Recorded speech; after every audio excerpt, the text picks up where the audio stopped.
Hi friends, ఎలా ఉన్నారు? బాగున్నారా? మీరందరూ బాగుండాలని మనస్ఫూర్తిగా కోరుకుంటున్నాను. ఈరోజు వీడియో వచ్చేసి ఏంటి అని అంటే గుంటూరు చేపల పులుసు. మరి ఈ పులుసు తయారు చేయడానికి కావాల్సిన పదార్థాలు ఏంటో చూసేద్దాం పదండి.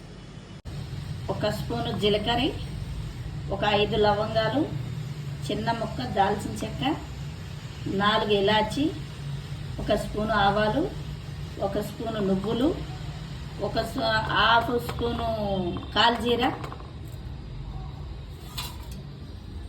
చిన్నెల్లిపాయలు ఒక చిన్న స్పాటి సైజులోది, కొంచెం అల్లం, 4 పచ్చిమిరపకాయలు, ఒక టమాటో, పెద్ద నిమ్మకాయ సైజు చింతపండు నానబెట్టుకున్నాను శుభ్రంగా కడిగి, 1 కేజీ చేపలు,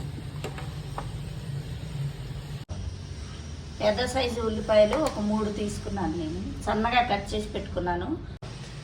ఫస్ట్ నేను చేపలు మొత్తం శుభ్రంగా కడుక్కొని కొంచెం పసుపు, ఉప్పు, కారం వేసి ముందుగానే కలిపి పెట్టుకున్నానండి. ఇది ఇలా కలిపి పెట్టుకున్నాను అనమాట. ఇప్పుడు కొంచెం ఫ్రై చేసుకొని తీస్తాను. కొంచెం ఫ్రై చేసుకున్న తర్వాత పులుసుకు పెట్టుకున్నాను. ముందుగా బాండి పెట్టేసుకున్నాం.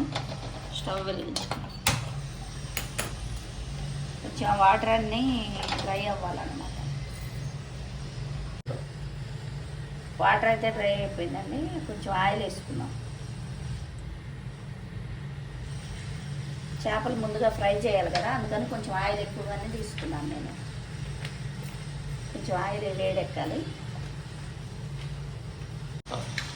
ఆయిల్ అయితే వేడెక్కిందండి. నేను కొంచెం లైట్గా ఫ్రై చేసి తీసేస్తాను. అందరూ అలా పచ్చిగానే వేస్తారు, కానీ నేనైతే కొంచెం ఫ్రై చేసి తీస్తాను. కొంచెం లైట్గా.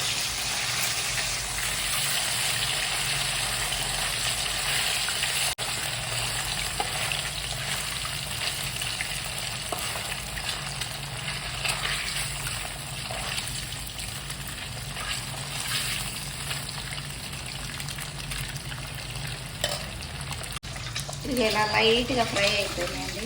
ఇలా లైట్గా ఫ్రై అయిపోయి ఇలా తీసేసుకొని జాగ్రత్తగా వేసుకోవాలి.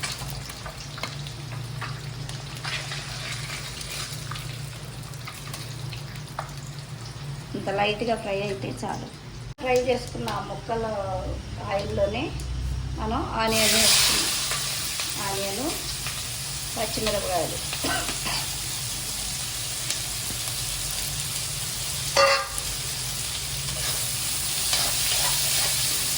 నేనైతే అదే ఆయిల్లోనే వేస్తున్నామండి. మళ్ళీ ఎందుకు వేస్ట్ వేరే ఆయిల్, ఇదే ఆయిల్లో బాగుంటుంది. కొంచెం లైట్గా ఫ్రై అవ్వాలి.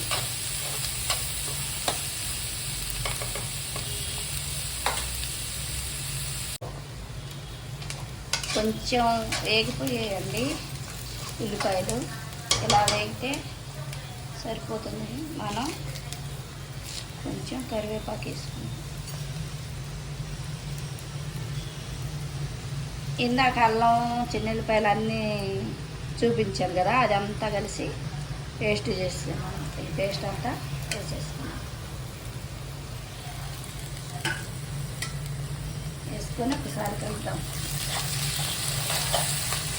ఉల్లిపాయలతో కూడా ఈ మసాలా మొత్తం ఫ్రై అయితే ఫ్లేవర్ చాలా బాగుంటుంది. ఉల్లిపాయలు కొంతమంది పేస్ట్ వేసుకుంటారు. నేనైతే పేస్ట్ అయితే చేయలేదు. ఇలా ముక్కలే నాకు చాలా ఇష్టం.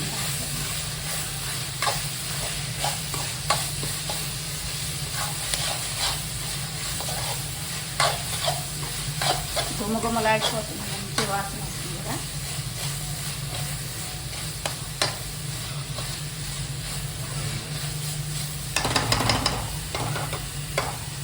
కొంచెం అది ఫ్రై అవ్వాలి. మసాలా కూడా మంచిగా ఫ్రై అయిపోయింది. ఇప్పుడు ఉప్పు, కారం వేసుకున్నాం.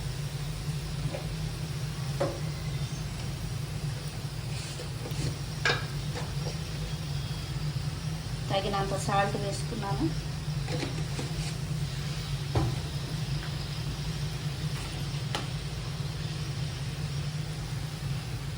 కారం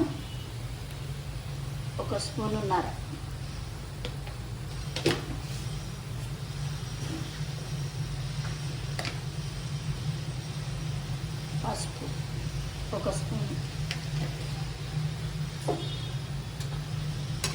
ఒకసారి కలుపుకొని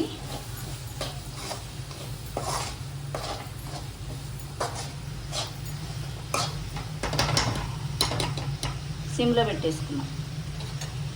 సిమ్లో పెట్టేసి ఒక్క నిమిషం మూత పెట్టేసుకున్నాం.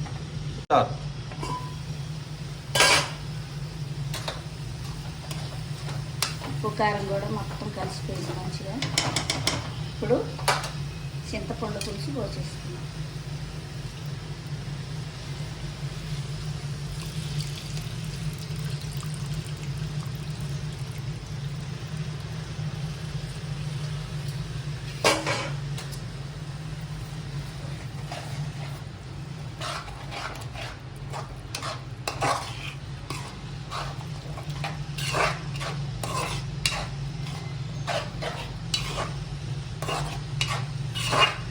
ఇలా గుజ్జుగా అయింది కదా, ఇంకొంచెం వాటర్ వేసి యాడ్ చేసుకున్నాం.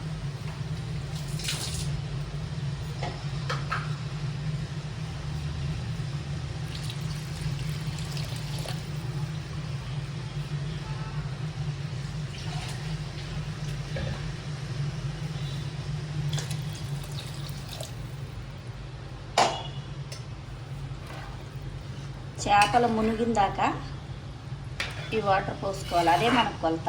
చేప మునిగేంత వరకు మనం ఈ వాటర్ పోసుకుంటే, కొంచెం పులుసు సాలినోళ్ళు ఇంకొంచెం వేసుకోవచ్చు. మేము పులుసు కొంచెం తక్కువ తింటాం కాబట్టి ఒక పెద్ద నిమ్మకాయ సైజు తీసుకున్నాను. ఇవి తెరలాలు బాగా.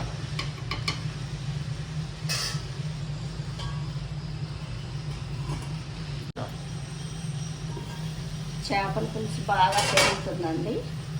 ఇప్పుడు మనం చేపలు వేసుకున్నాం.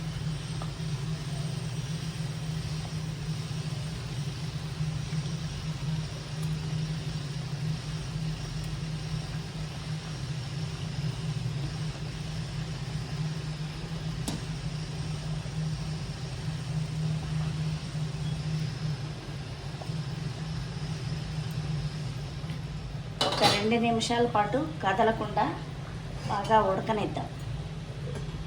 మూత పెట్టేసి 2 నిమిషాలు అయిపోయింది. ఇప్పుడు మనం 1 స్పూను ధనియాల పౌడర్ యాడ్ చేసుకోవాలి. చాలామంది మసాలాలో వేస్తారు, కానీ నేనైతే ఇప్పుడు ఉడికిన తర్వాత పైన వేస్తున్నాను. 1 నిమిషం అయిన తర్వాత కరివేపాకు వేసి కొత్తిమీర వేసి దించేసుకున్నాను.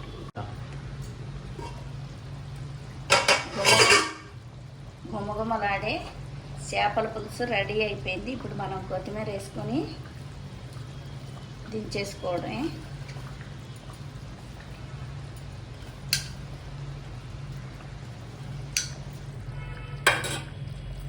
ఒకసారి కలబెట్టుకున్నాం.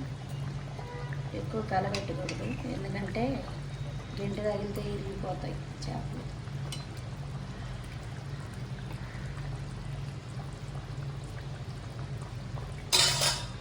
చేపల పులుసు అయితే అయిపోయిందండి.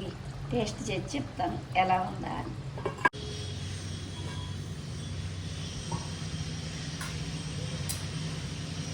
చేపల పులుసు అయితే మంచిగా రెడీ అయిపోయింది. ఇదిగో ముక్క అస్సలు చెదరలేదు అన్నమాట.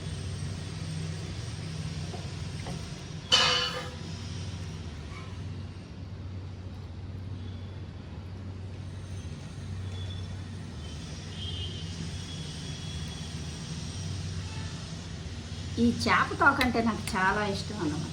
అందుకే నేను చేప తోక ఎప్పుడు చేపల పులుసు వెళ్ళినా వదిలిపెట్టినా.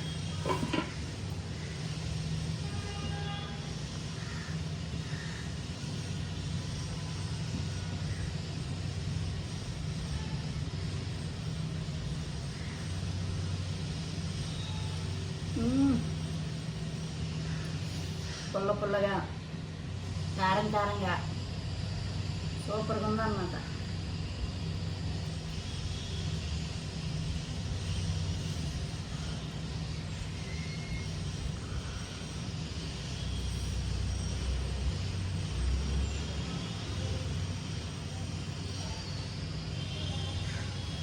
చేపలు కూడా మస్తు ఉడికినాయి, ఉప్పు కారం పట్టినాయి, సూపర్గా ఉంది.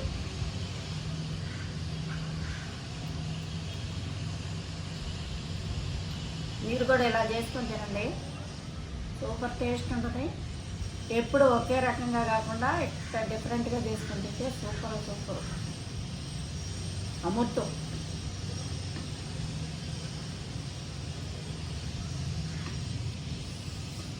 గుంటూరు చేపల పులుసు అంటేనే స్పైసీ బాగుంది. ఈ వీడియో మీకు నచ్చిందనే అనుకుంటున్నాను. మీకు కానీ నచ్చినట్టుంటే లైక్ చేయండి, షేర్ చేయండి, సబ్స్క్రైబ్ చేసుకోండి ఫ్రెండ్స్, సపోర్ట్ చేయండి. తెలిసిన కూడా ప్రెస్ చేయండి. నేను చేసిన నోటిఫికేషన్ మీకు వస్తుంది. Bye bye.